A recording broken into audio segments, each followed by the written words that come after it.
হ্যাঁ, ঠিক আছে। ঘুমাবি? আমি আমি আজকে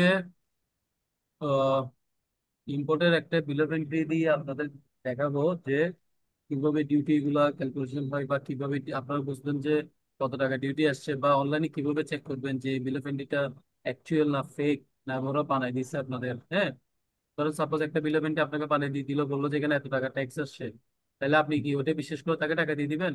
অবশ্যই না। আপনি এটা সত্যতা যাচাই করবেন। তো এটা প্রত্যেকটা বিল অফ এন্ট্রি কিন্তু নেটের মধ্যে দেখা যায় যে এটা অ্যাকচুয়াল কত টাকা ট্যাক্স দিছে, তারপর ট্যাক্স কত টাকা আসছে। ঠিক আছে, আমরা ওয়ান বাই ওয়ান দেখবো। তাহলে এখানে আমরা ফার্স্টে দেখি, এটা হচ্ছে আপনার চায়নার একটা প্রতিষ্ঠান কুইংডাও বিওটি ইম্পোর্ট, এই যে কনসাইনি, হ্যাঁ, ট্রেডিং কোম্পানি লিমিটেড। ঠিক আছে, এখান থেকে ঢাকার একটা ফ্যাক্টরি, টাঙ্গাইলের একটা ফ্যাক্টরি, ওরা কি করছে, পলিস্টার ইম্পোর্ট করছে। ঠিক আছে, পলিস্টার ইম্পোর্ট করছে। এখানে দেখেন পলিস্টার হচ্ছে টোটাল 21,000 কেজি। ঠিক আছে, 21,000 কেজি পলিস্টার। পলিস্টার কিন্তু আপনার কেজিতে করছে, এসমেন্ট করছে। এখানে দেখেন ডিক্লারেশন, এখানে আপনারা বুঝবেন যে ডিক্লারেশন ইউনিট প্রাইস, ইউনিট এখানে দেখবেন। ভাই আপনার এই যে এখানে দেখতেছেন ডিক্লারেশন ইউনিট প্রাইস।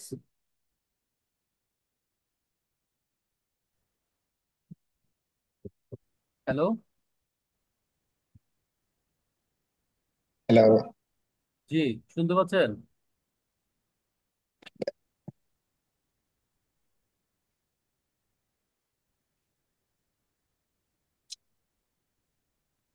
না, এটা একটু প্রবলেম করতেছে। এখন শুনতে পাচ্ছেন? হ্যাঁ, জি যাচ্ছে। জি শুনতে শোনা পাচ্ছি। যাচ্ছে। ভাইয়া, আমার একটা জি। বিষয় ছিল কি, আপনি যদি আমাদের এই যে বিল অফ এন্ট্রি যে 56টা কলাম আছে, তো আপনি যদি আমাদের এই প্রতিটা কলামের একটু পার্ট বাই পার্ট ভাঙিয়ে ভাঙিয়ে বুঝাইতেন তাহলে আর একটু বুঝতে ভালো হতো যে মানে, কারণ কি বিল অফ এন্ট্রি সব সিস্টেমটা একই, খালি ট্যাক্সের এখানে একটু মানে একটু চেঞ্জ হয়, মানে কোন কলামে কিভাবে কি আসে একটু মানে মেন মেন যে পয়েন্ট গুলো আছে আচ্ছা, ঠিক যদি আছে, একটু একটু বুঝাইতেন তাহলে একটু ভালো হতো। একটু একটু ওয়েট করুন।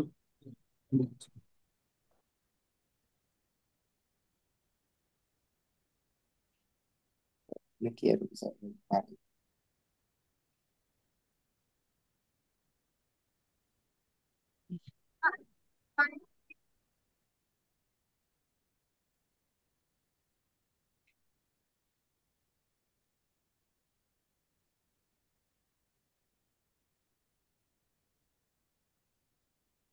মা,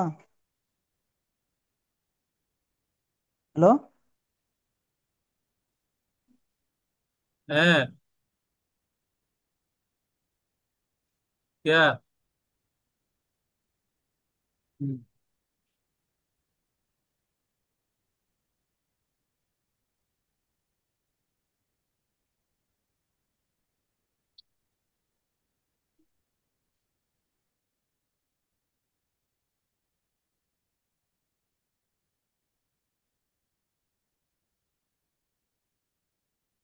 হ্যালো,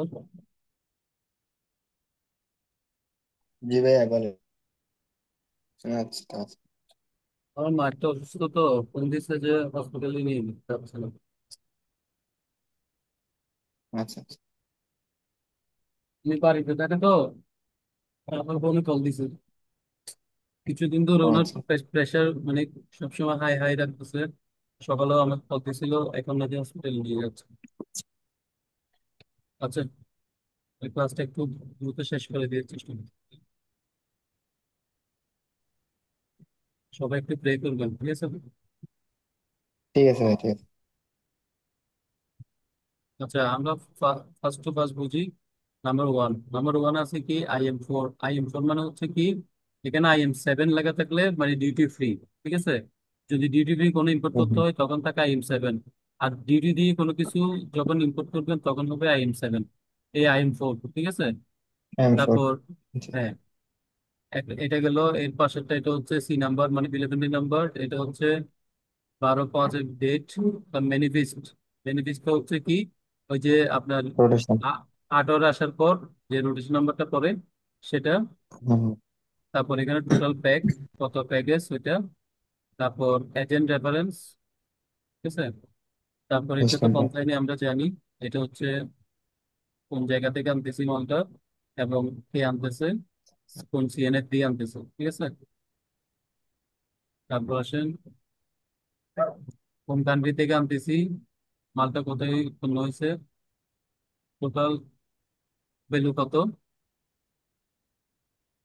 তারপর এটা হচ্ছে কোন ফরওয়ার্ডের মাধ্যমে আনতেছি, ওই ফরওয়ার্ডারের নাম, এবং ওই ফরওয়ার্ডার বা ক্যারিয়ারের এআই নাম্বার, যেটা ফরওয়ার্ডার বিএস কার্গোর এআই নাম্বার। তারপর টোটাল ইনভয়েস ভ্যালু 47,000 ইউএসডি। এটা আমরা কোন টার্মস আনতেছি, সিএফআর টার্মস আনতেছি। ডলার এক্সচেঞ্জ রেট কত এখানে থাকবে। এফ আর এফওবি। হুম। তারপর নিচে আসি,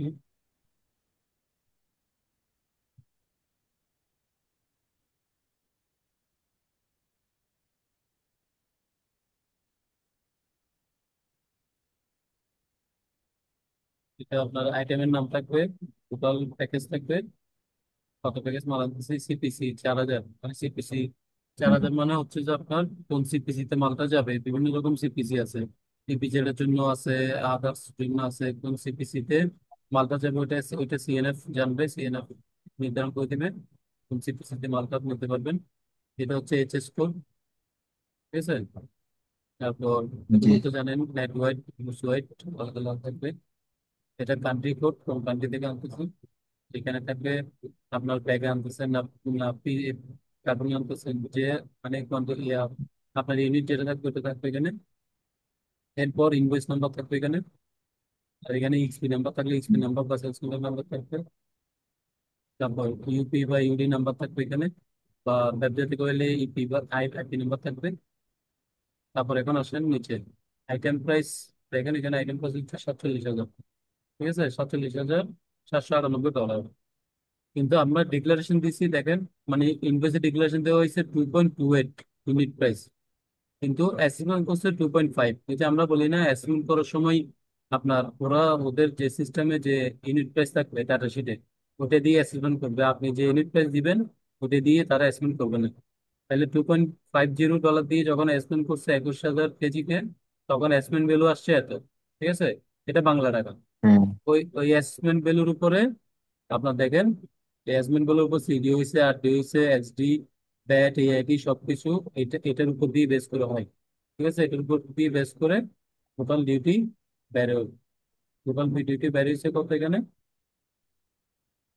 19,75,000 টাকা। এটা ক্যালকুলেশন করে এটা চলে আসবে বিলেবিলিটি অর্থ, হ্যাঁ। এইচএস কোড বসাবেন, এইচএস কোড বসাইলে এইচএস কোড অনুযায়ী সে নিয়ে নেবে, সিডি কত পার্সেন্ট, ব্যাট কত পার্সেন্ট, এইআইটি কত পার্সেন্ট, এটি কত পার্সেন্ট, এইভাবে। এরপর দেখেন এখানে কি হয়েছে, ডিএফ ব্যাট আসছে 6,600 টাকা, টোটাল ডিএফ ব্যাট সহ ডিউটি সহ আসছে 19,82,000 টাকা। তাহলে 19,82,000 টাকা পে করে মালটা ক্লিয়ারেন্স করতে হবে, ঠিক আছে। তো এখন এটা ক্লিয়ার করছি কেমনি করে, কেমনি বলছো আমরা অ্যাসমেন্ট নোটিশ দিয়ে। এই দেখেন এটা হচ্ছে অ্যাসমেন্ট নোটিশ, হ্যাঁ, না এটা হচ্ছে আপনার অ্যাসমেন্ট নোটিশ। অ্যাসমেন্ট জি। নোটিশে আপনার এই আইজিএম হইলে যেটা বের হয়েছে, হ্যাঁ। এরপর ডিউটি যেটা দেয় এটা আসছে নিচে,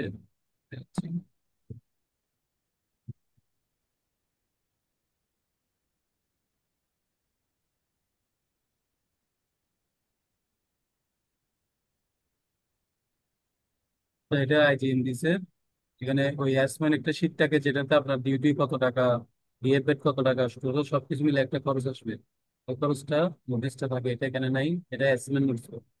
অ্যাসমেন্ট নোটিশ থাকলে আপনার দেখা দিতে পারতাম, ঠিক আছে। তো মূলত জি। ইম্পোর্টের একটা বিল অফ এন্ট্রি এভাবে হয়। এখানে যদি কিছু না বুঝেন আমাকে পছন্দ। ওগুলো পারি ভাই।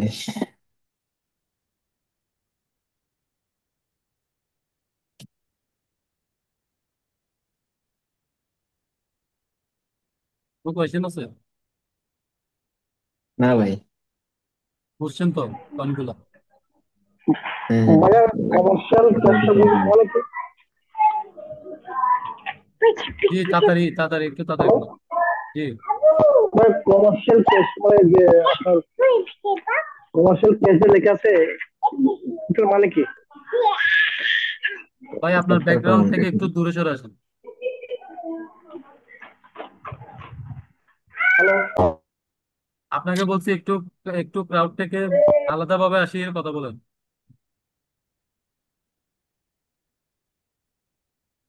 উনি বলতেছিল কমার্শিয়াল ক্যাশটা কেন হয়? কোথায়? এই যে সেক্টর এটা, ফাউন্ডার এখানে আর কি। হ্যাঁ হ্যাঁ হ্যাঁ, এটা তো। এটা তো এই ব্যাংকের, এটা ব্যাংকের এই যে এলসি নাম্বার দিতেছে না, এই যে এটা ব্রাঞ্চ কোড ব্যাংক, হ্যাঁ এগুলো হচ্ছে সব ব্যাংকের ডিটেলস। ব্রাঞ্চ কোড, হ্যাঁ commercial cash, commercial bank of Ceylon, এটা কমার্শিয়াল ব্যাংক অফ সিলনের থেকে এলসিটা ওপেন করা হয়েছে, ঠিক আছে? ওখানে এখান থেকে আপনার এলসিটা ওপেন হবে, পেমেন্ট এখানে দিতে হবে, সবকিছু এখানে হবে। কমার্শিয়াল ক্যাশ জিনিসটা অ্যাকচুয়াল কিভাবে কি জন্য লিখছে ওটা ব্যাংকে বলতে পারবে, ওটা আমি জানি না জিনিসটা। না, এটা সেক্টর ফাউন্ডে 12 নম্বর হুম। অপশন দিলে অটোমেটিক চলে আসে আচ্ছা অ্যাসাইনমেন্টে। আচ্ছা, এটা অটো চলে আসে এসে করার জন্য। হ্যাঁ হ্যাঁ। আরেকটা ভাইয়া, ওই 30 নাম্বার লোকেশনে অফ বেস, এটা যে 301 BG01, এটা মানে কি? কোনটা? এটা চিটাং আর কি।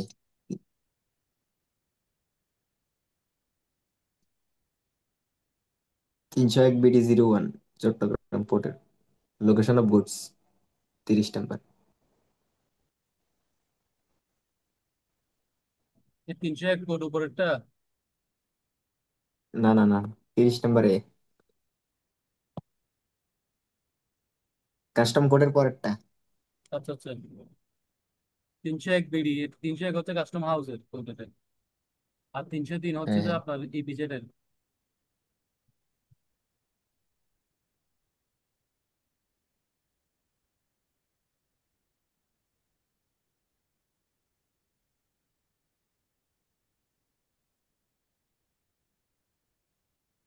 আপনারও কোনো কোয়েশ্চেন আছে?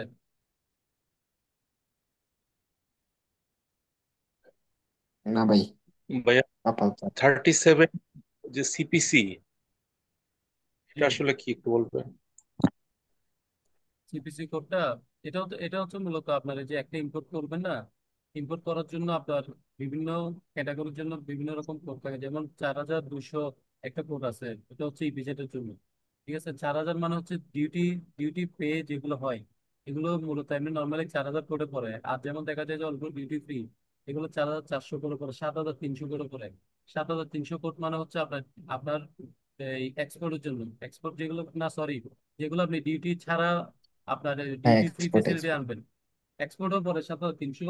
মানে মূলত হচ্ছে যে আমরা দুইটা কোড বেশি ইউজ করি জেনারেলি, 7300 আর 4000, এই দুটাই সিপিসি কোড দিয়ে বেশিরভাগ আমরা এই ইম্পোর্ট এক্সপোর্ট এই দুটাই করি। ওটা হচ্ছে যে আপনার সিপিসি কোড ধরে, এটা সিপিসি আপনি যদি সিপিসি কোড লিস্ট বের করেন, অনেকগুলো সিপিসি আছে, আপনি দেখবেন এক এক সিপিসি তে এক এক নির্দেশনা দেওয়া আছে।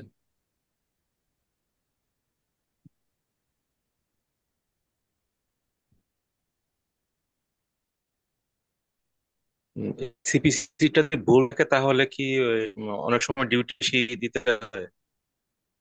ডিউটি ফ্রি হলে 7300 হবে, বা 4200 হবে।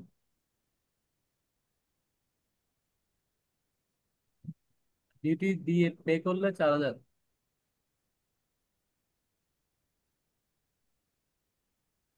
কথা আসতেছে না।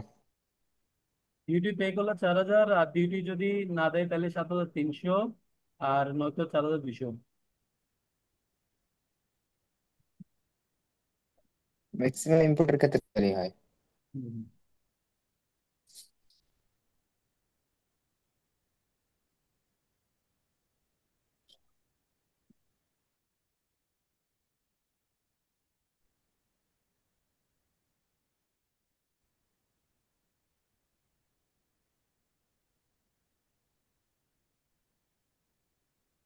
আচ্ছা ঠিক আছে, আর কারো কোনো কোয়েশ্চেন নেই তো? আমি এক্সপোজ করে দিচ্ছি। না ভাই, ঠিক আছে।